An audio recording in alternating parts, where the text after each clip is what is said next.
के मुख्यमंत्री योगी आदित्यनाथ एक नाकाम चीफ मिनिस्टर साबित हुए। उत्तर प्रदेश के गरीब आवाम की जान को नहीं बचा सके, इसीलिए लाशें पानी पर तैर रही थीं। खैर मकदम है आपका दोस्त एमआईएम भारत में।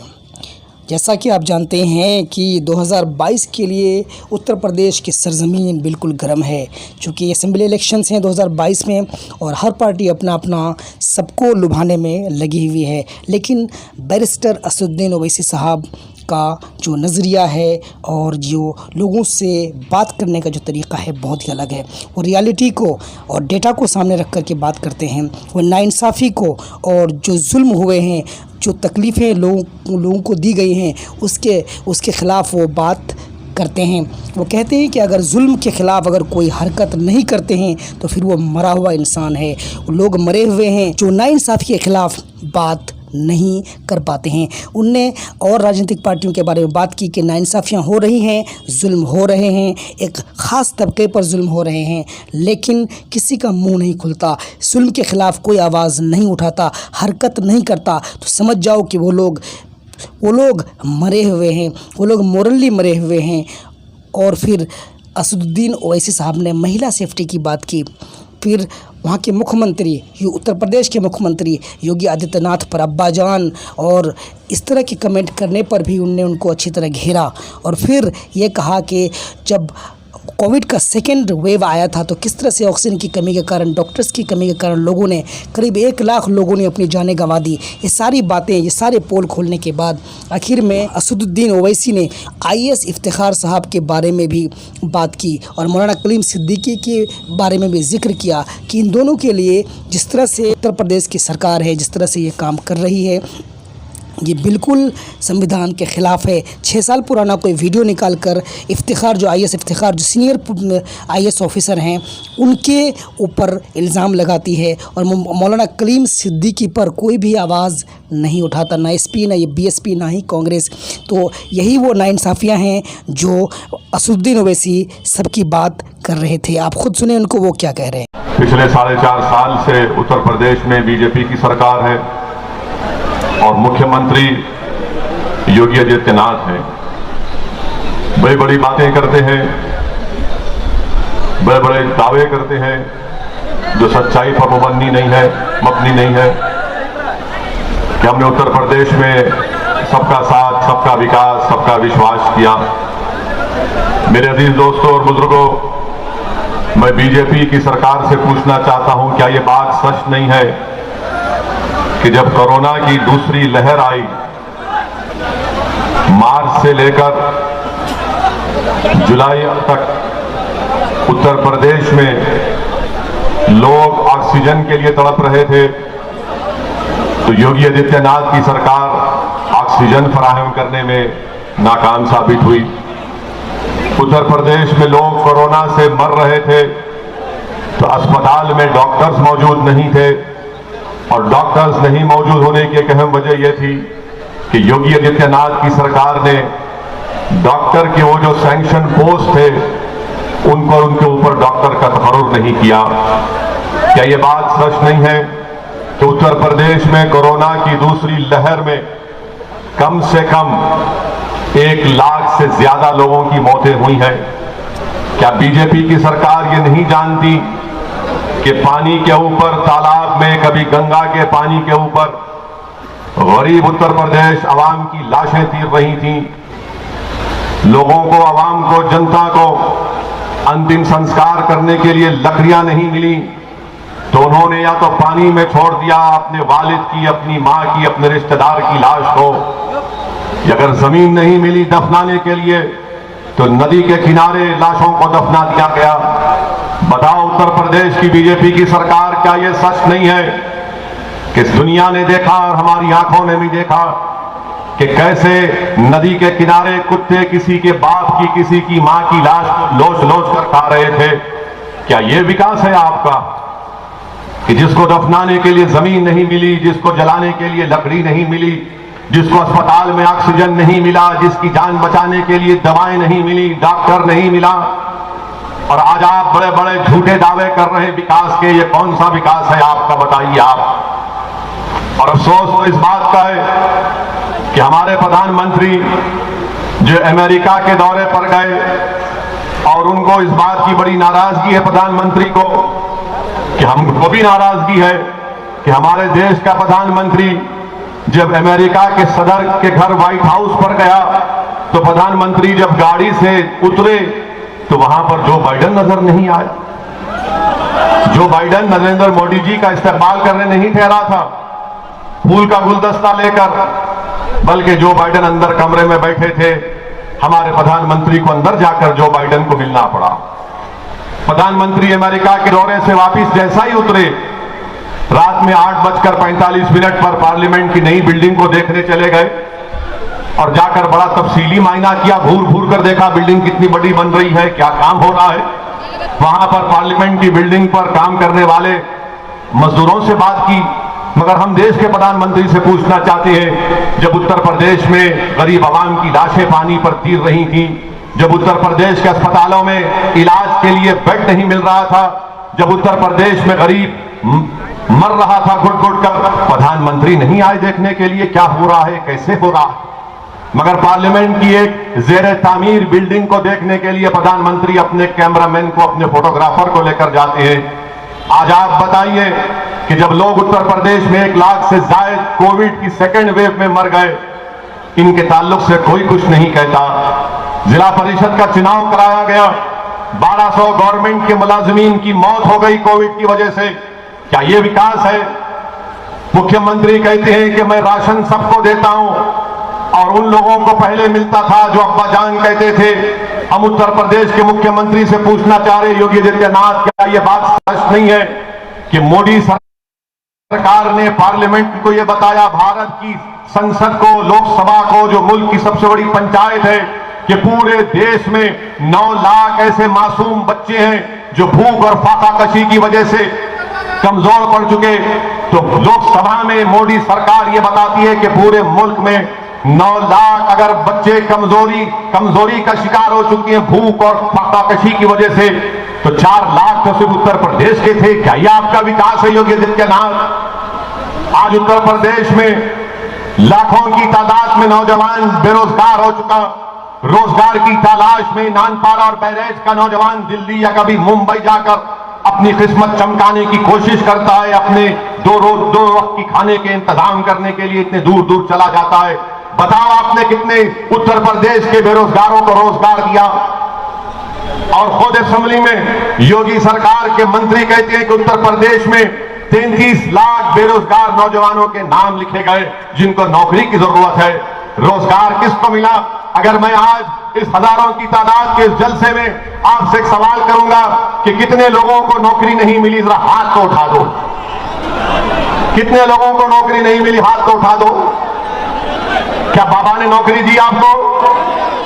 अब बाबा ये देखना नहीं चाहते, बाबा से बोलेंगे नहीं अब्बा जान है, इनको नौकरी क्यों देंगे हम?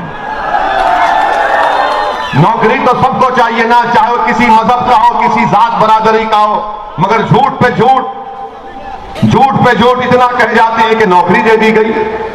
अच्छा, फिर ये भी कहते हैं कि उत्तर प्रदेश में कोई दंगा फसाद नहीं हुआ, झूठ कहते हैं। क्या ये सच नहीं है योगी आदित्यनाथ कि 2019 का नेशनल क्राइम रिकॉर्ड ब्यूरो का डेटा कहता है, जो अमित शाह की मिनिस्ट्री के अंदर आता है, 2019 में 5000 से ज्यादा फिरकापरस्त वाकयात पेश आए। बताओ इसका जिम्मेदार कौन है? क्या आपकी सरकार नहीं है? फिर कहते हैं कि उत्तर प्रदेश में महिला सुरक्षित है, महिला यहां पर सेफ है, यह भी झूठ है। पूरे भारत में अगर सबसे ज्यादा महिलाओं पर जो जुल्म के मुकदमे अभी तक शुरू नहीं किए गए या बर्फदान में पड़े गए, वो करीब 1,80,000 के करीब मुकदमे हैं। क्या यह आपका विकास है योगी आदित्यनाथ? क्या यह बात सच नहीं है कि उत्तर प्रदेश के कई दवाखानों में 1400 डॉक्टरों की जायदादें खाली पड़ी हुई है? और फिर मुसलमानों के ताल्लुक से योगी आदित्यनाथ ये कहते हैं कि हम ना भेदभाव नहीं करते। अरे अगर भेदभाव नहीं करते तो अब्बा जान का नाम क्यों निकला आपकी जबान से? अब्बा जान का नाम क्यों निकला आपकी जबान से? क्यों आपके दिलो दिमाग में यह बात बैठी हुई है कि अब्बा जान के बोलने वालों का ताल्लुक किसी एक मखसूस मजहब से है? हम योगी आदित्यनाथ की सरकार से पूछना चाहते हैं, बताओ क्या यह बात सच नहीं है कि प्रधानमंत्री योजना ग्रामीण में कितने घर आपने अपने मुसलमानों को दिए? बताओ आप। सैंक्शन तो बहुत कागज पर कर दिया, मगर क्या तुमने एक घर भी मुसलमान को दिया? बताओ, अगर किसको दिया, 10 नाम बताओ। इतने घर मंजूर हुए मगर कितनों को घर मिला बता नहीं सकते। फिर कहते हैं कि ओवैसी आकर भेदभाव की बात करता है, ओवैसी आकर मजहब की बात करता है। अरे मैं तुमको पूछ रहा हूं कि 4.5 साल का रिकॉर्ड हम तुमसे सवाल कर रहे हैं योगी आदित्यनाथ कि 4.5 साल में तुमने क्या किया बताओ, तो लंबी लंबी छोड़ना शुरू कर देंगे। मेरे अजीज दोस्तों और बुजुर्गों, आज आपको यह जानना पड़ेगा कि योगी आदित्यनाथ सरकार ने अगर भारत में सबसे कम पढ़े लिखे मुसलमान लिटरेसी रेट उत्तर प्रदेश में गए तो मुसलमानों का है। सबसे कम पढ़े लिखे लोग अगर हैं तो यहां पर उत्तर प्रदेश में कोई है तो मुसलमान है। सबसे कम पढ़े लिखे अगर महिलाएं हैं तो मुसलमान है। इसका जिम्मेदार कौन है? असदुद्दीन ओवैसी है या योगी आदित्यनाथ या फिर समाजवादी की पुरानी हुकूमत रही है? आप खुद सोचिए कि हम पर इल्जाम लगाते हैं कि वोट काटने आया है। एक तरफ ये नाम निहाद सेकुलर पार्टी ये कहती है कि ओवैसी की पार्टी वोट काटने आई है, तो दूसरी तरफ योगी आदित्यनाथ और आरएसएस और वो कट्टर तंजीमें ये कहती हैं कि ओवैसी को भारत से मोहब्बत नहीं है। आप खुद पूछिए कि उत्तर प्रदेश में सिर्फ 2% मुसलमान ग्रेजुएट होता है, इसका जिम्मेदार कौन है? क्योंकि हमको शौक नहीं है पढ़ने लिखने का। मैं आपसे सवाल कर रहा हूं, आपसे सवाल कर रहा हूं, हाथ उठाकर बताइए कि आप अपने बच्चे और बच्चों को पढ़ाना नहीं चाहते? क्या आपको स्कूल की जरूरत नहीं है? क्या आपको नानपारा में डिग्री कॉलेज मिल गया? हमारे बच्चों को पढ़ाने के लिए प्राइवेट बस में नानपारा से बहरेज जाना पड़ता है। और उत्तर प्रदेश में बीजेपी की सरकार कहती है कि हमने यहां पर बहुत बड़ा काम किया। सादात कॉलेज का जिक्र मौलाना ने भी किया, उसका सदर डीएम है, नायब सदर तहसीलदार है। बताओ, जब डीएम सदर है तो क्या किया सादात कॉलेज में? योगी आदित्यनाथ ये सादात कॉलेज को आपने खंडेर वीरान बनाकर रख दिया। मेरे अजीज दोस्तों और बुजुर्गों, यही सवालात जब मजलिस इत्तेहाद और मुस्लिमीन उठाती है तो सबके पेट में दर्द शुरू हो जाता है, सबके सर में दर्द शुरू हो जाता है। इनको समझ में नहीं आता कि इन सवालों का जवाब कैसे दिया जाए। याद रखो, सच ये सच्चाई मैं आपके सामने बयान कर रहा हूं और बीजेपी के पास इसका कोई जवाब नहीं है, सिवाय इसके कि जब उत्तर प्रदेश में अपने जलसे में इन तमाम सवालात को उठाना शुरू कर दिए तो आरएसएस से वाबस्ता एक तंजीम के लोग जो बुज़दिल हैं हमारे दिल्ली के घर पर जाकर हमारे नाम प्लेट को कुड़ाड़ी से तोड़ देते हैं, उसको पत्थर घर में फेंकते हैं और कहते हैं कि ओवैसी ने ऐसी तकरीर की थी। तकरीर उत्तर प्रदेश में हमने की थी। तो जब बीजेपी आरएसएस को लगा कि ये सच्चाई बयान कर रहा है, ये जनता के दरमियान में जाकर उनको बेदार कर रहा है, बाशऊर कर रहा है, तो हमारे घर पर हमला करवा दिए।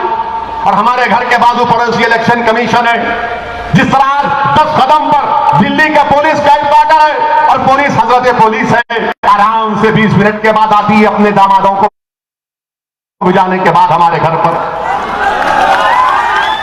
हमारे वीडियो निकालते हैं और जान से मारने की हमको धमकी देते हैं कि ओवैसी अपने भाषण में इस तरह की बात करता है। याद रखो, असदुद्दीन ओवैसी के भाषण में किसी मजहब के खिलाफ कोई ना बात हुई ना कभी होगी इंशाअल्लाह ताला। हाँ, मेरे मुंह में मेरी जबान है, तुम्हारे बाप की जबान नहीं है कि मैं गुलामी के अल्फाज अदा करूं। हमारे मुंह में हमारी जबान है। अल्लाह ने हमको दिमाग दिया है, सोचने का सलीका दिया है। अल्लाह ने हमको जिंदा रखा है। जो लोग जिस नेता की या जिस लोगों की आवाम की जबान नहीं चलती वो जिंदा नहीं है, मुर्दा है। जो नाइंसाफी को देखकर भी जबान नहीं खोलते, जो जुल्म को देखकर भी उनके आंख में आंसू नहीं आते, जो बर्बादी को देखकर उनका दिल नहीं जलता, तुम इंसान नहीं हो, तुम इंसानों की बस्ती में नहीं रह सकते। अगर इंसान हो तो हरकत करना पड़ेगा, जिंदगी का सबूत देना पड़ेगा। और जिंदगी का सबूत सबसे पहला यह है कि आप नाइंसाफी के खिलाफ आवाज को बुलंद करें। मेरे अजीज दोस्तों और बुजुर्गों, नानपारा में अभी आपने सुना कि यहां पर जो बीजेपी के विधायक हैं, मोहतरमा हमारी बहन है और उनके जो पति हैं वो सपा में चले गए। ये कौन सी मैच फिक्सिंग योगी आदित्यनाथ और अखिलेश कर रहे हैं बताइए हमको? कि भाभी तो सपा में है और उनके पति समाजवादी में चले गए। कौन बी टीम है बताइए आप? कौन नानपारा की जनता को धोखा दे रहा है कि योगी भी खुश और अखिलेश भी खुश, कि एक मेरे पास है एक तुम्हारे पास है, दोनों बांट लिया क्या नानपारा को? ये कोई मिठाई की दुकान है नानपारा के तुम्हें गुलाब जामुन खा लो, मैं बाद में खा लूंगा? आप बताइए क्या काम हुआ नानपारा में? आप विधायक यहां पर हैं, क्या आपको बस डिपो की जरूरत नहीं है नानपाड़ा में? बस डिपो की जरूरत है ना आपको? आपको बस डिपो मिला? योगी दिए? अच्छा, अब आपको ब्रॉड गेज रेलवे लाइन की जरूरत है नहीं है? क्या योगी ने दिया? क्या मोदी ने कुछ किया? कुछ नहीं किया। और फिर नानपाड़ा गढ़ीघाट की रोड 10 किलोमीटर की रोड है, रोड ही नजर नहीं आती, खाली खड्डे खड्डे खड्डे खड्डे नजर आते। अब आप बताइए, तकिया घाट ब्रिज जो सरयू नदी के ऊपर 10 साल पहले मंजूर हुआ, अभी तक काम चल ही रहा है, चल ही रहा। अगर वो काम हो जाता तो 25 गांव के 40,000 लोगों को फायदा होता। क्या किया काम योगी आदित्यनाथ और उनके बीजेपी के विधायक ने यहां पर। मेरे अजीज दोस्तों और बुजुर्गों, मठेरा ब्रिज जो है, जो नानपाड़ा को नवाबगंज से मिलाता है, वो कभी भी गिर सकता है। बाबा को फिक्र ही नहीं है उसकी, मुख्यमंत्री को उसकी फिक्र ही नहीं है। अच्छा, यहां का किसान कह रहा है कि कांजी घर बनाओ, कांजी घर बनाओ। बाबा जानवर रोड पे निकल जा रहा है, जा कांजी घर बनाओ, बनाते नहीं है। और फिर यहां पर आप देखते हैं राशन कार्ड भी कहां मिला बताइए। अब्बा जान तो कह दिया कितनों को 2 साल में एक राशन कार्ड मिला, अगर मिला तो हाथ उठा के बताओ कितनों को राशन कार्ड चाहिए नानपाड़ा में, बताइए। बाबा देखो, ये अब्बा जान के कितने राशन कार्ड की जरूरत है, राशन कार्ड नहीं दिया जाता। अच्छा, अस्पताल है, कम्युनिटी हेल्थ केयर सेंटर है, कितने बेड है? खाली 14 बेड है नानपाड़ा में। विधायक क्या कर रहे हैं? तो विधायक कह रहे हैं बेड की जरूरत नहीं है, एक बेड हमने सपा के ऑफिस में लगा दिया, वो रात में जाके वहां सोते, हम यहां बैठे रहते बीजेपी में। 14 बेड सिर्फ इसी कम्युनिटी हेल्थ केयर सेंटर में है। अच्छा, यहां पर फिर आप जानते हैं असलम और नूर को, मैं जानता हूं असलम और नूर को, 14 महीने जेल में रखा गया उन असलम और नूर को। असलम चूड़ियां बेचते थे और नूर मच्छी बेचता था। बाबा की सरकार ने नेसे लगाया तो 14 महीने असलम और नूर को जेल में रहना पड़ा। आज वो असलम और नूर कसमपुर्सी की आलम में अपनी जिंदगी को गुजार रहे। ये आपके नानपाड़ा के मसाइल हैं। मेरे अजीज दोस्तों और बुजुर्गों, मैं आपसे अपील करने आया हूं, आपसे गुजारिश करने आया हूं कि अब की बार आपको पूरे एतमाद के साथ और बेखौफ होकर मजलिस इत्तेहादुल मुस्लिमीन के उम्मीदवार के हक में अपने वोट का इस्तेमाल करना है। डरने और घबराने की जरूरत नहीं है। लोग बहुत से आएंगे, आज हमारा जलसा हो गया, आज हमारा भाषण हो गया, तो हमारे यहां जाने के बाद कल से ये जो कौम और मिल्लत के दलाल हैं, जिसको दल्ले कहते हुए आएंगे यहां पर, वो आकर बोलेंगे कि ओवैसी जज्बाती बात करता है। ओवैसी की बात में नहीं आना, एक होकर वोट होना। अरे एक होकर ही तो वोट दिए थे ना सपा को। यहां का एमपी कौन सी पार्टी का है? कौन सी पार्टी का है? बीजेपी का है ना। अब मैं आपसे सवाल कर रहा हूं, आप तमाम से भी जो वहां और यहां खड़े, ये पुलिस ने दीवार खड़ा कर दी। इंशाअल्लाह ताला जब विधानसभा का चुनाव होगा तो मैदान में जलसा होगा और लाखों लोग होंगे इंशाअल्लाह होगा। अच्छा, आप बताइए कि आपने बीजेपी को वोट दिया है पार्लियामेंट के इलेक्शन में? या आपने नहीं दिया? शर्मा ने डरने की जरूरत नहीं है, लिया आपने। अरे ऐसा तो करो करो, फिर कैसे जीता? कैसे जीता बताइए ना। कि हमने आपको आकर कहा था कि हमारे अजीनाथ आकर आपको कहे थे, तो मालूम हुआ कि जो सपा का वोटर है वो बीजेपी के मोदी के साथ बैठकर चाय पी रहा था। आपका वोट आपने तो दिया बीजेपी को रोकने के लिए, मगर बीजेपी कैसे जीत जाती है? मेरे अजीज दोस्तों और बुजुर्गों, ये हकीकत है जिस पर आपको गौर करना है। लोग बहुत से आएंगे और आकर कहेंगे कि सदुद्दीन ओवैसी जज्बाती तकरीर करता है, नौजवान उसकी तकरीर से खुश हो जाते हैं। मैं आपको बताना चाहता हूं कि मैं यहां पर अपनी अना की तस्कीन के लिए नहीं आया हूं, ना कभी आऊंगा। मैं यहां पर अपनी मकबूलियत के झंडे गाड़ने के लिए हरगिज नहीं आया हूं। अल्लाह मेरी नीयत को जानता है। मैं यहां पर उत्तर प्रदेश में इसलिए आया हूं और इंशाअल्लाह ताला आता रहूंगा, उस वक्त तक आता रहूंगा जब तक कि मेरे जिंदगी का एक बहुत बड़ा मकसद है कि उत्तर प्रदेश में बल्कि भारत के हर उस मुकाम पर जहां पर मुसलमान बसता है वहां पर उनकी एक सियासी लीडरशिप को बनाएंगे। अल्लाह हमारी मदद करेगा, अल्लाह कामयाब करेगा। ये हमको करना है। आप नेता बन सकते और आप नेता बनेंगे इंशाअल्लाह ताला। आपको सिर्फ एतमाद की जरूरत है। अपने हौसलों को बढ़ा के रखिए, अपने अल्लाह से रिश्ते को मजबूत करिए, अल्लाह पर भरोसा करिए। डरने और घबराने की जरूरत नहीं है।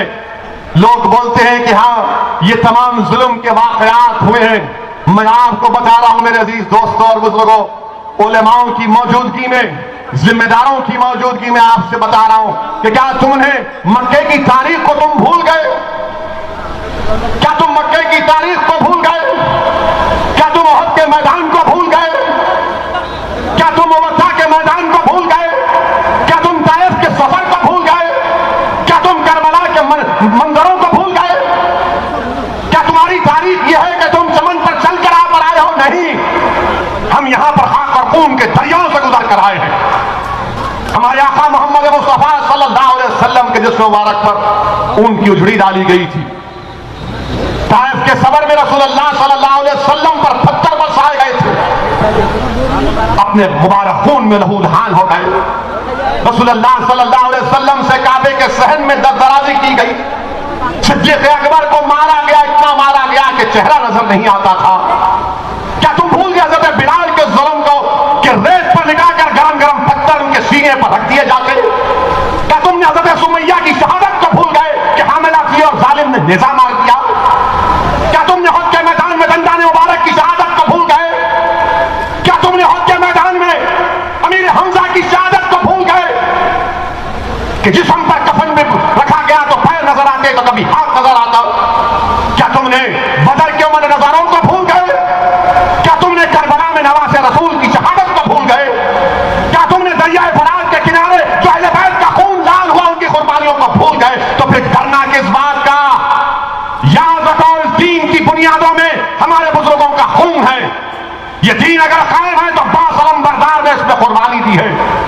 दीन खुलफाए राशिदीन ने शहादत दी है, तो डरने की जरूरत नहीं है। अगर कोई आकर कहेगा कि डरना है, नहीं डरेंगे इंशाअल्लाह ताला। अगर कोई दुनिया में पैदा होता है अपनी मां की कोख में 9 महीने, अगर कोई बच्चा और बच्ची रहती है तो वो अपना रिस्क, अपनी जिंदगी अल्लाह उसको लिख कर भी जाता है। कोई मेरी जान नहीं ले सकता उस वक्त तक जब तक कि अल्लाह में फैसला ना कर ले कि फुला वक्त पर असदुद्दीन ओवैसी मरेगा तो असदुद्दीन ओवैसी मरेगा। अगर अल्लाह कहेगा कि लाखों लोग असदुद्दीन ओवैसी के खिलाफ हो जाए तब भी वो नाकाम साबित हो जाएंगे तो भी वो अल्लाह करता है। मेरे अजीज दोस्तों और बुजुर्गों, मैं इसलिए आपसे कह रहा हूं कि अपनी हिम्मतों को बुलंद रखिए। अगर हिम्मतें हैं तो उसको और मजबूत करिए। डर और खौफ को, गैर यकीनी कैफियत को अपने करीब आने मत दीजिए।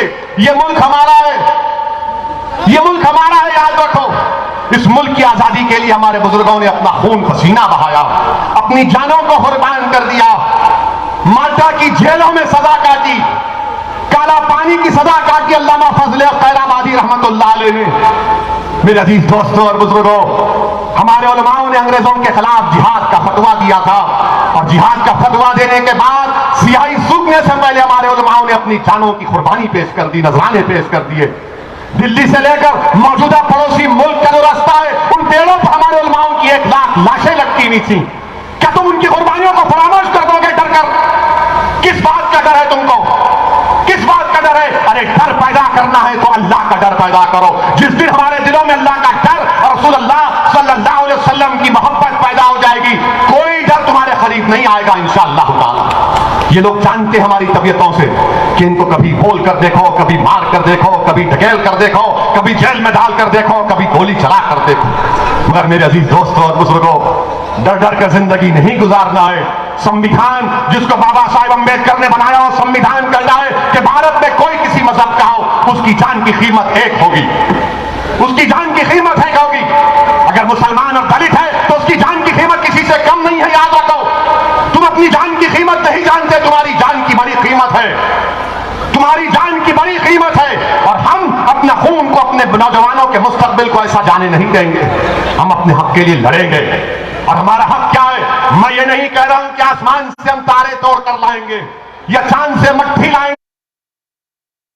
हम सिर्फ यही कह रहे कि नालपारा की सरजमीन पर मंदिर का परचम लहराएगा, उत्तर प्रदेश में मंदिर का परचम लहराएगा, उत्तर प्रदेश की विधानसभा में मंदिर के मेले कामयाब होकर विधायक होकर जाएंगे। और जब जाएंगे तो उत्तर प्रदेश की विधानसभा जो बरसों से तड़प रही है मजलूमों की आवाज सुनने के लिए, उत्तर प्रदेश की विधानसभा जो हमारी मां और बहनों के रातों की नींद जिनकी हराम हो चुकी है, उनको रातों में आराम से नींद आने के लिए उत्तर प्रदेश की विधानसभा के दरो दीवार तड़प रहे कि मजलूमों की आवाज सुने। इंशाअल्लाह ताला अब के असेंबली चुनाव में उत्तर प्रदेश की विधानसभा में ये मंजलिस के उम्मीदवार जीत कर जाएंगे, मजलूमों की आवाज बनेंगे। अगर जालिम होगा हुक्मरान तो जालिम की आंखों में आंखें डालकर कहेंगे कि अब नाइंसाफी नहीं बर्दाश्त की जाएगी, अब हिस्सेदारी की बात होगी। हम अपना हिस्सा लेकर नानपारा को उत्तर प्रदेश की सबसे बेहतरीन विधानसभा बनाएंगे इंशाअल्लाह ताला। क्या आप हमारा साथ देंगे? क्या आप हमारा साथ देंगे? क्या आप हमारा साथ देंगे? क्या आप तमाम मिलकर वोट देंगे? क्या सब मिलकर पतंग के निशान पर बटन दबाएंगे? तो लगाओ मेरे साथ नारा मिलकर, नारे तकबीर, नारे तकबीर। आवाज में दम है मगर लखनऊ तक, योगी के कान तक नहीं पहुंचा। वरना बोलेंगे अब्बा जान की आवाज नहीं आई। जब अब्बा घर में पुकारते तो पूरा घर हिलता नहीं हिलता? हिलता है ना। तो मेरे अजीज दोस्तों, वो आवाज आपको वोटिंग के दिन निकालना, जबान से नहीं, अपने इस उंगली से दबाकर मशीन पर पतंग का निशान जहां नजर आएगा बटन दबा दबा कर आप मंजलिस को कामयाब करेंगे। ये कामयाबी आपकी होगी, ये कामयाबी आपके इत्तेहाद की कामयाबी होगी, ये कामयाबी आपके सियासी शऊर की कामयाबी होगी, ये कामयाबी मुस्तकबिल में नाइंसाफियों के खात्मे की कामयाबी होगी इंशाअल्लाह। मेरे अजीज दोस्तों और बुजुर्गों, अब दूसरी बात जो मैं आपके सामने अर्ज कर रहा हूं, अभी जो हमारे मौलाना ने कहा कि किसी एक बड़े पुलिस के ऑफिसर ने मौलाना से कहा कि क्यों मंजलिस का इलेक्शन लड़ रहे, ये मन नहीं कहना चाहिए, कि हरगिज नहीं कहना चाहिए था। पुलिस का काम ये नहीं है। अगर आप ऐसा बोलेंगे तो हम इलेक्शन कमीशन को लेटर लिख देंगे, लेटर लिखकर कहेंगे कि आप जब यहां पर रहेंगे तो आप चुनाव फ्री एंड फेयर नहीं होगा, और इलेक्शन कमीशन सब सुनता है, देखता है। तो ये नहीं करना चाहिए। हमारा भाषण होगा, अब क्या करेंगे, योगी आए तो लोगों को पकड़ पकड़ कराना पड़ता है कि एक पाकिट लो खाने की, आओ बैठो सुनो। अच्छा, आपको किसी को पैसा दिया गया आने के लिए? किसी को बिरयानी दी गई? क्यों आए थे? क्यों आए? जोर से बोलो। अरे जब प्यार किया तो डरना क्या? जोर से बोलो, क्यों आए? सुन लो सर, ये आते हैं, हम इनके दीवाने, ये हमारे दीवाने। और ये मोहब्बत जो है ना, ये कोई दौलत की बुनियाद पर ये मोहब्बत कायम नहीं हुई, कायम हुई क्या दौलत की बुनियाद पर? ये मोहब्बत इस बुनियाद पर कायम हुई है जिसको रब्बे करीम ने कलमे की बुनियाद पर इस रिश्ते को जोड़ दिया। और इंशाअल्लाह ताला ये मोहब्बत और रिश्ता सुबह क़यामत तक जारी रहेगा। आप हमारे लिए दुआ करते रहिए कि आपने जो हम पर भरोसा किया हम उस पर पूरा उतर सकें, हम आपके भरोसे को शर्मिंदा ना होने दें इंशाअल्लाह होगा। और पुलिस से भी कहना चाहूंगा, अपना आप काम करिए। आपको अपने हमारे आपके काम में ताउन की जरूरत है तो हाजिर हैं, हम ताउन करेंगे।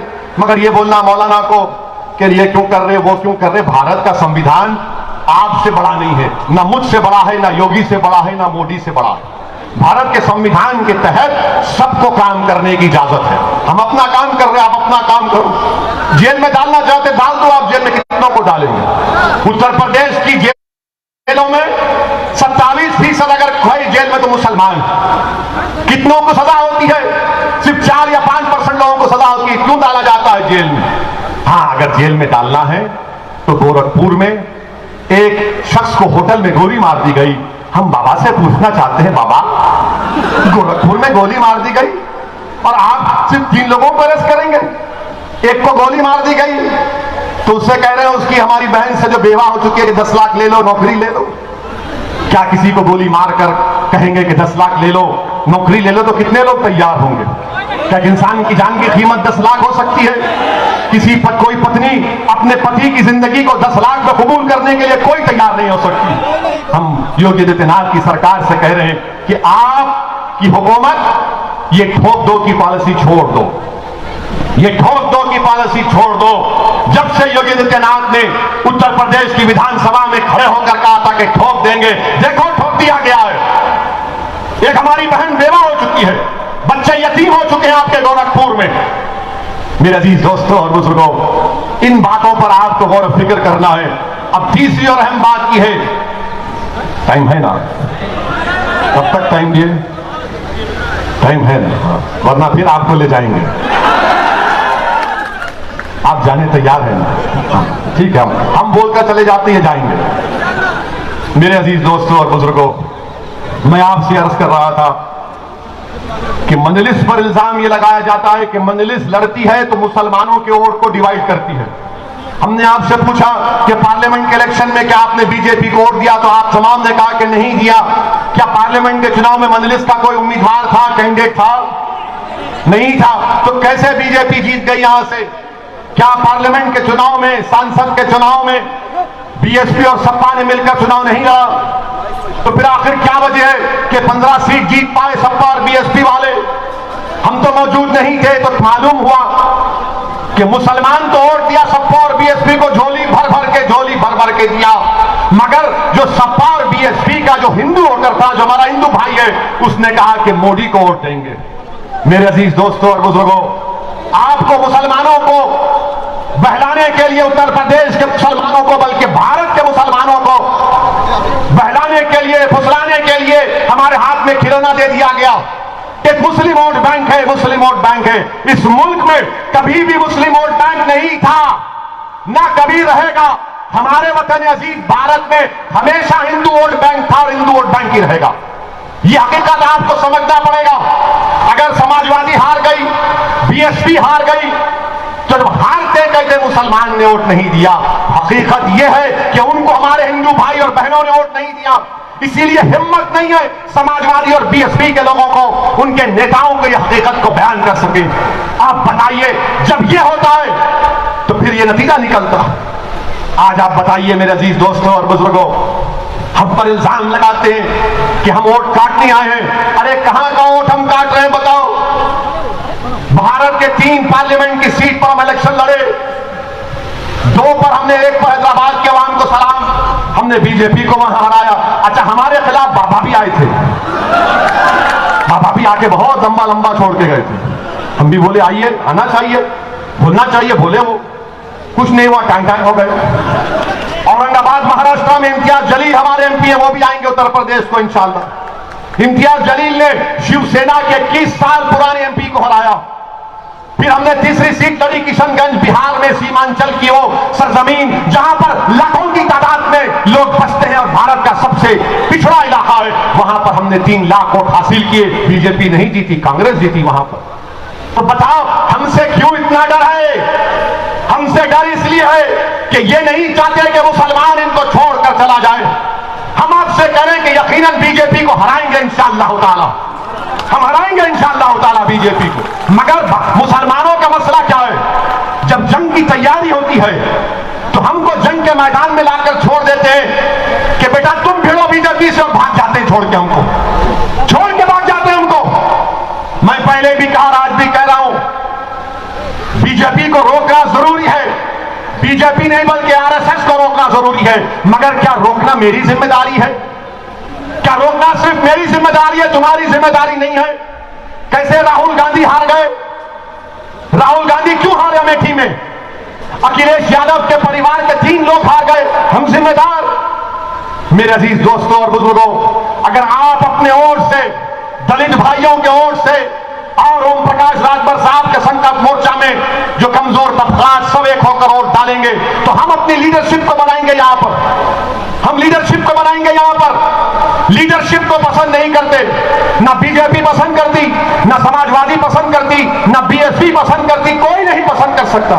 और आपको एक हकीकत बता रहा हूं कि उत्तर प्रदेश में जितने समाज हैं, जो पिछड़े समाज की हैं, हर एक का एक नेता है, हर एक की पहचान है, हर एक की ताकत है। अगर किसी का कोई नेता नहीं है, अगर किसी की कोई पहचान नहीं है, अगर सबसे तौर पर, सियासी तौर पर जिसको यतीम और लाचार बनाकर छोड़ दिया गया, वो उत्तर प्रदेश का 19% का मुसलमान है। बताओ तुम्हारा नेता कौन है उत्तर प्रदेश में?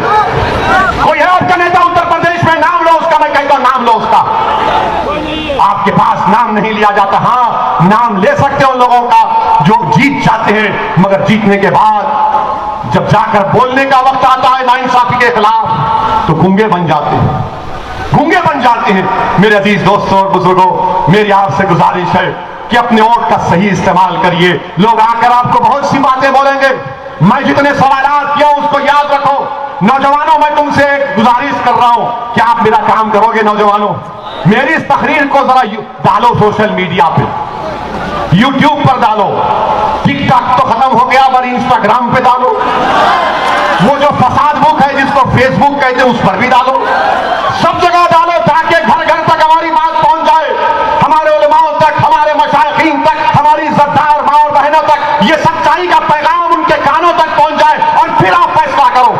अगर मेरे अल्फाज में एक भी सच्चाई है तो उस पर अमल करो। खुदा के आपको अपनी क़यादत को बनाना है, आपको अपने सफल से नेता को बनाना है। कब तक आप इन तमाम को और किए, मगर आपको क्या मिला बताइए मुझे। पार्लियामेंट में हम बोलते हैं, उत्तर प्रदेश में आए तो बोलते हैं अगर ओवैसी के 10-15 जीत जाएंगे तो क्या होगा। हमको किसी ने पूछा है, एक समाजवादी के और बीएसपी के नेता ने पूछा कि यार ओवैसी एक बात बताओ, अगर उत्तर प्रदेश में तुम्हारे 15-20 जीत गए तो क्या होगा, क्या कर लोगे तुम, क्या तुम सरकार बनाओगे, क्या तुम सत्ता में आओगे। तो हमने कहा सुनो, तुम्हारे सवाल का 2 जवाब हम देते हैं। पहला जवाब यह है कि जब हम बिहार में इलेक्शन लड़ रहे थे, सीमांचल में इलेक्शन लड़ रहे थे, तो ये सेकुलर से पार्टी जो अपने आप को सेकुलर कहते हैं, सेकुलर नहीं है, लोग फिरका परस्त हैं, ये अपने आप को सेकुलर दिखाते पर अंदर आरएसएस की चड्डी पहनकर अपने आप को सेकुलर कहते हैं लोग। अब तो आरएसएस भी 90 साल के बाद पैंट पहनना शुरू कर दिया। सॉरी, आप पैंट पहन रहे हैं। तो मेरे अजीज दोस्तों, हमने कहा कि जब सीमांचल बिहार में इलेक्शन लड़ रहे थे, यही लोग ने, मीडिया के लोग जाकर सीमांचल की हमारी एक मां से पूछे कि बताओ मां, इस विधानसभा के बिहार के चुनाव में तुम किसको वोट दोगे। तो उस हमारी बहादुर मां ने कहा कि वो जो गोल टोपी सर पर है, जिससे चेहरे पे दाढ़ी है, उसको वोट देंगे। तो उस रिपोर्टर ने पूछा कौन सा, कौन, सबके सर पे गोल टोपी है, दाढ़ी है। बोले वो लंबा सर का जो है ना, जो हैदराबाद से है, उसको वोट देंगे। उस रिपोर्टर को ताज्जुब हुआ, उसने पूछा क्यों वोट दोगे मां उसको। तो उसने कहा उसको सत्ता से लालच नहीं है, वो लड़ने वाला है, उसको सत्ता से मोहब्बत नहीं है, वो लड़ना चाहता है, इसलिए लड़ने वाले को वोट दे। तो हमको सत्ता से मतलब नहीं है। बहुत बन गए मंत्री, क्या काम किए मंत्री बताओ। ये तो बंदरों की तरह एक पेड़ से एक पेड़ कूदते रहे, भर के गरीबों की मदद नहीं कर सके। हमको ना संतरी बनना है, ना मंत्री बनना है, हमको नेता बनना है, लीडरशिप को पैदा करना है। हमने कहा कि तुम्हारा सवाल था कि अगर 15-20 जीत जाएंगे तो क्या होगा। हमने कहा आप देखते ना लोकसभा में हम कितने एमपी हैं, बताओ कितने। तो कहा कि 2 है। मिला 2 500 पे भारी है, नहीं है, वो खामोश हो गए। बोले जब हमारा भाषण पार्लियामेंट में होता है 5 मिनट का, 6 मिनट का होता है, तो बीजेपी और सपा तमाम लोग सेंट्रल हॉल से भाग के आते, अरे ये ओवैसी क्या बोलेगा, सुनते हैं, भाग के आके सुनते हमको। सब हम खड़े होते ही शुरू हो जाते, ये नारा कभी वो नारा। मगर बीजेपी के 300 सांसद के सामने ये अल्लाह का करम है, सबका है मेरे नबी करीम सल्लल्लाहु अलैहि वसल्लम का, तुम्हारी दुआएं हैं कि सदुद्दीन ओवैसी की जबान से जो लफ्ज निकलता है, अल्लाह उसमें तासीर देता है, अल्लाह ताकत देता है, और 300 के ऐवान को मिलाकर देता है। मेरे अजीज दोस्तों, बुजुर्गों, अगर आपकी जमात के उम्मीदवार 15-20 जीत कर जाएंगे तो उत्तर प्रदेश की विधानसभा में रोज आवाज आएगी नानपारा तक। लखनऊ की विधानसभा में जो पुकारेगा तुम्हारा विधायक कि नानपारा में तरक्की होनी चाहिए, तो उसकी पुकार, उसकी चीख, उसकी तरफ की आवाज तुमको नानपारा में सुनाई देगी। मैं आपको इस बात का वादा करता हूं इंशाअल्लाह। ये लीडर हमको पैदा करना है। ऐसे नहीं चाहिए नहीं अखिलेश क्या बोलेंगे, बहन जी क्या बोलेगी। हम पार्लियामेंट में कई इनके सांसदों को बोले तुम बोलो ना, बोले नहीं नहीं नहीं। एक को तो हम लिख कर दिए, अच्छा लिख के देते हैं, बोल दो। वो देखकर बोला कि यार अब हम जब बोलेंगे तो बोलेंगे, तू तो ओवैसी के अल्फाज बयान कर रहा है। बोलते भी नहीं है, ना कोई हरकत करते हैं, हमेशा बोलते सेकुलरिज्म सेकुलरिज्म। ये क्या सेकुलरिज्म, कहां का सेकुलरिज्म है। जो भारत के संविधान में सेकुलरिज्म है उसको मानता हूं और जिंदगी भर मानता रहूंगा, मगर जो सियासी सेकुलरिज्म है मैं अपनी जूती पर रखता हूं उसको। जो सियासी सेकुलरिज्म है वो धोखे का है, वो फरेब का सेकुलरिज्म है, उसमें कोई दम नहीं, कोई दम नहीं है। आप बताइए कानपुर में एक मंसूरी बिरादरी का शख्स अपनी 10 साल की बच्ची के साथ जा रहा है और धर्म कि उसने अपना मजहब तब्दीली के बारे में बात की तो उसको पीटा जा रहा है। सोचो थोड़ी देर के लिए नानपारा के गयूर नौजवानों कि तुम बाप हो, बट तुम्हारी बेटी तुमसे लपेट कर रो रही है कि मेरे अब्बा को मत मारो, मेरे अब्बा को मत मारो, तो पुलिस की मौजूदगी में उस बच्ची के सामने उसके बाप को पीटा गया। बताओ क्या है फिर ये, कि मेरी पेट में औलाद नहीं है, कि मुझे तकलीफ नहीं होती नजारों को देखकर, कि मैं इतना बेबस हो चुका हूं कि अपनी बेटी के सामने मुझे जलील रुसवा किया जा रहा है। कब उठोगे आप बताओ, ये करवट लेने का वक्त है, याद रखो। मैं यहां पर अपने लिए नहीं आया हूं, मैं आपके लिए आया हूं कि आप अपनी क़यादत को बनाओ, अपने विधायक को बनाओ, ताकि वो विधानसभा में जाकर लड़े। वो बहन की बेटी है, क्या सोचती होगी जब बड़ी होगी, क्या सोचती होगी कि दुनिया में कोई नहीं था जो मेरे बाप को बचाने आया, कोई नहीं था उसको बचाने, उसको मारा गया, पीटा गया। ये सबका साथ सबका विकास की सरकार। मेरे अजीज दोस्तों और बुजुर्गों, मैं आपको हिम्मत और हौसला दिलाने के लिए कह रहा हूं, डर पैदा करने के लिए नहीं कह रहा हूं, उम्मीद पैदा करने के लिए कह रहा हूं। उम्मीद को पैदा करो मेरे अजीजों, मेरी इज्जतदार मां और बहनों, अल्लाह ने तुम्हारे को बेटा दिया है, यकीनन वो तुम्हारा बेटा है, मगर वो कौम का भी बेटा है। अल्लाह ने तुमको बेटियां दी है, यकीनन वो तुम्हारी बेटी है, वो हमारी बहन भी है, मगर वो हमारा सासा भी है, हमारी इज्जत भी है। मेरे अजीज दोस्तों और बुजुर्गों, डरने और घबराने की जरूरत नहीं है। ये हम पर इल्जाम लगते हैं, हमको कोई परवाह नहीं है, हम इल्जामों की परवाह नहीं करते। हमको सिर्फ एक बात जो हमको हमेशा तंग करती है कि जब हम मर जाएंगे तो हमको हमारे अमाल का हिसाब अल्लाह के पास देना पड़ेगा। हमको वही फिक्र रहती है, वही डर रहता है। हम कोई नेक आदमी नहीं है, हम गुनाहगार हैं, हम आपसे कह रहे हैं। ये तो अल्लाह का करम है कि अल्लाह ने हमारे गुनाहों को तुम्हारे आंखों से पोशीदा रखा, मगर हमको ये फिक्र रहती है कि अल्लाह ने हमको इज्जत दी, मुकाम दिया, दौलत दी, बोलने की सलाहियत दी, अल्लाह ने हमको तमाम नेमतों से नवाजा। अगर हम उसका इस्तेमाल नहीं करेंगे मजलूम अवाम के लिए, चाहे वो मुसलमान हो या ना हो, इंसाफ के लिए इस्तेमाल करेंगे तो मरने के बाद हम तमाम को अल्लाह के पास जमा किया जाएगा। तो मेरी जबान, मेरा हाथ, मेरा दिमाग, मेरी आंखें, मेरा पैर अल्लाह के सामने गवाही देते। हम किसी से नहीं डरते, अगर मौत लिखी है तो मौत होगी इंशाअल्लाह ताला। मगर याद रखो, जब तक अल्लाह हमको जिंदा रखेगा, जब तक अल्लाह हमको जिंदा रखेगा, हम अपनी माँ को मायूस नहीं करेंगे, हम अपनी माँ को कभी शर्मिंदा होने नहीं देंगे। हम हिम्मत और हौसले के साथ, भारत का संविधान हमको इस बात की इजाजत देता है कि सीना तान कर अपने मसले को बयान करें। अम्बेडकर का बनाया हुआ, बाबा साहब का बनाया हुआ संविधान हमको कहता है कि अपने हक के लिए लड़ो, और हम अपने हक के लिए लड़ रहे हैं। और लोग ये कहते हैं कि मुसलमानों को मिलकर रहना, रहे मिलकर ही तो रह रहे। कहां गए हम लोग? हम तो तुमको ही वोट देते आए थे ना, तुमने हमारे वोट का क्या इस्तेमाल किया?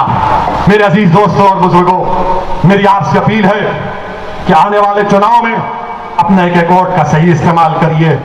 और योगी आदित्यनाथ बाबा जो है ना, बाबा ख्वाब देख रहे हैं, बाबा जो है ना ख्वाब देख रहे हैं कि मैं अब आइंदा 24 में भारत का प्रधानमंत्री बनने का ख्वाब बाबा देख रहे हैं। बाबा इंशाअल्लाह ताला तुम्हारा ख्वाब चुकना चूर हो जाएगा।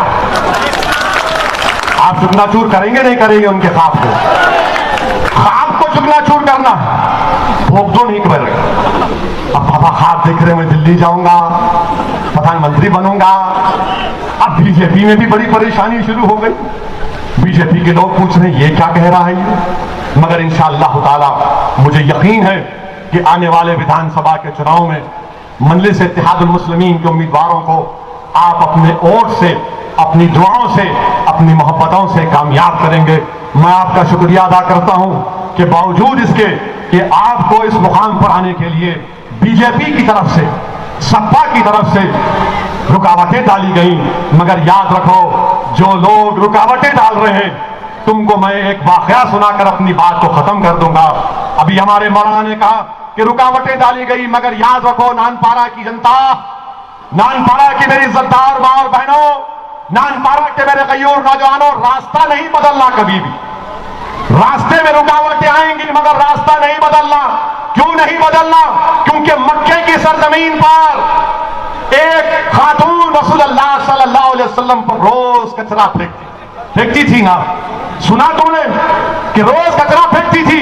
मक्के में बहुत से रास्ते थे, मगर अल्लाह के रसूल सल्लल्लाहु अलैहि वसल्लम ने अपना रास्ता तब्दील नहीं किया, वही रास्ते से जाते थे।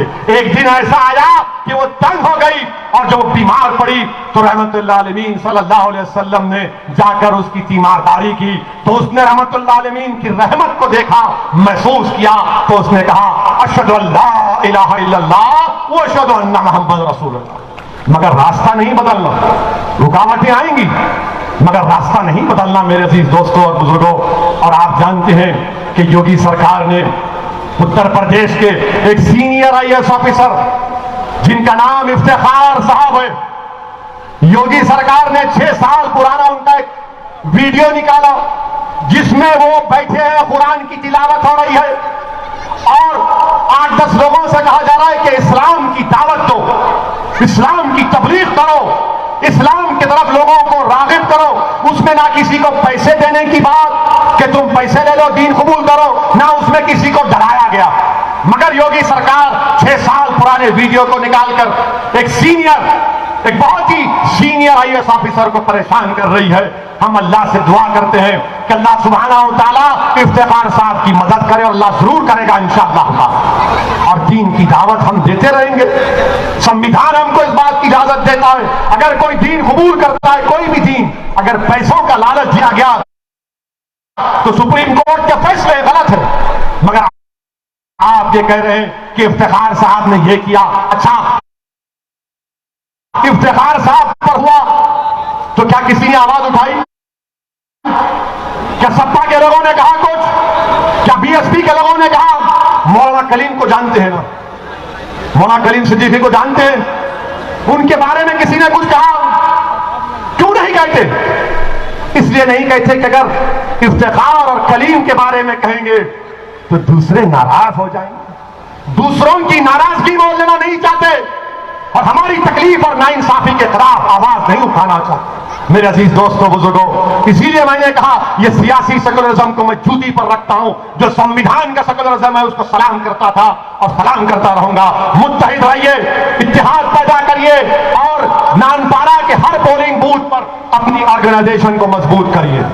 हर पोलिंग बूथ पर अपनी ऑर्गेनाइजेशन बनाइए, मजलिस के मेंबर बनिए, ताकि जब चुनाव आएगा तो उम्मीदवार आप तमाम होंगे इंशाअल्लाह ताला।